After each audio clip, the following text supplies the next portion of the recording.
Yes, the Conjuring universe, where every antique is cursed, every basement is haunted, and every family just has to stay one more night in their demonic-infected house because they can't afford to leave. Hello and welcome back. Today I will be recapping the first 3 movies in the Conjuring universe, leading up to the release of the 4th and supposedly final movie being released on streaming. Starting off with the first and best movie in the franchise, The Conjuring. It's the 70s and the Perron family have just moved into a Rhode Island farmhouse. These folks don't get one night in their new house before crazy shit starts happening. Unexplained bruises all over the mom, and their dog dies. It's a bit of a slow build from there. Their littlest kid says she sees a boy in the house. She finds toys left behind by him, which are completely disregarded by her parents.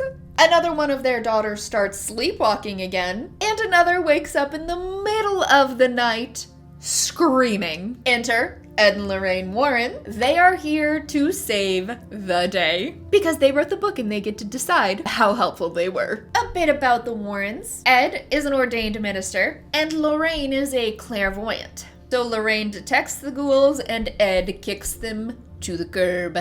But mostly he just stands around yelling for Lorraine. The Warrens are a bit hesitant to take on a new case because the last exorcism they did, Lorraine was severely traumatized. She has a traumatic vision that results in her not speaking for 8 days, which we don't learn the contents of until the next movie. The two of them, through Lorraine's abilities and a visit to the county clerk's office, discover that several people have died on the property. Most importantly, in the 1800s, a witch named Bathsheba Sherman lived in the house. She yeeted her baby into the fire shortly after it was born, and then she hung herself in the creepy tree prominently featured on the cover of the movie. When she deleted herself, she cursed the land and anyone who tried to take it from her. Thus, the current haunting that the Perrons are experiencing. Bathsheba's whole shtick is that she possesses the mother to kill the children. Can you guess what happens next? That's right. Mommy Perron gets possessed and tries to kill the littlest one. The priest who was supposed to perform the exorcism can't get there in time, so Ed has to perform the exorcism himself. It's touch and go there for a minute, but through the power of love, they are able to exorcise the witch/demon.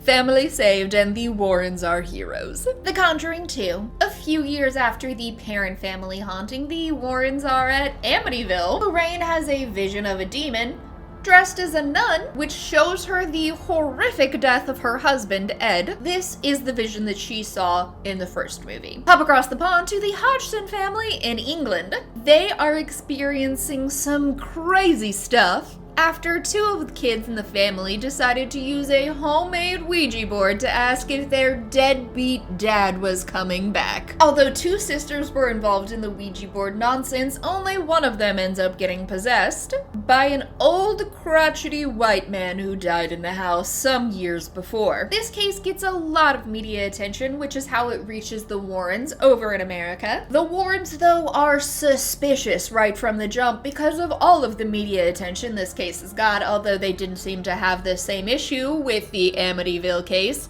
But whatever. A large portion of the movie is an investigation into whether this 11-year-old is faking the entire thing. They do a bunch of tests, including recording the voice of an old man coming out of said 11-year-old, but they still aren't sure if it's real, because Lorraine isn't getting any of the tingly feelings. A camera set up outside the house catches the 11-year-old faking an incident, causing the Warrens to bounce. On their way to the airport, Lorraine gets a vision of the demon. She and Ed both realize that the demon is using the spirit of this old white guy to hide behind and torment this family. The Warrens rush back to the Hodgson family to find the 11-year-old about to yeet herself out of a window. Ed grabs her and is about to go over himself, which is the vision that Lorraine has been having for 2 movies now. Lorraine confronts the nun demon named Valak. Apparently all you need is a demon's name to conquer it. Demon banished, family saved, the Warrens are heroes again. The Conjuring, The Devil Made Me Do It. The third installment of this franchise opens up with the exorcism of an 8-year-old. The exorcist shot here proves that it's about to go down. This kid is legit foaming at the mouth. Preacher man says his magic words, but it doesn't work because the demon is too strong. Boyfriend of the sister of the possessed kid tells the demon to possess him instead. The demon is apparently great at taking direction because it does exactly as he says, but not before the kid does this sick backbend and gives Ed a literal heart attack. Several days later. After experiencing some demony things, the newly possessed dude, Arnie, kills his boss and landlord. The Warrens, who are still in town because Ed's in the hospital, try to help prove that the murder is because of demonic possession. Lorraine finds a witch's totem under the house, which leads her to a retired priest. She learns about a cult,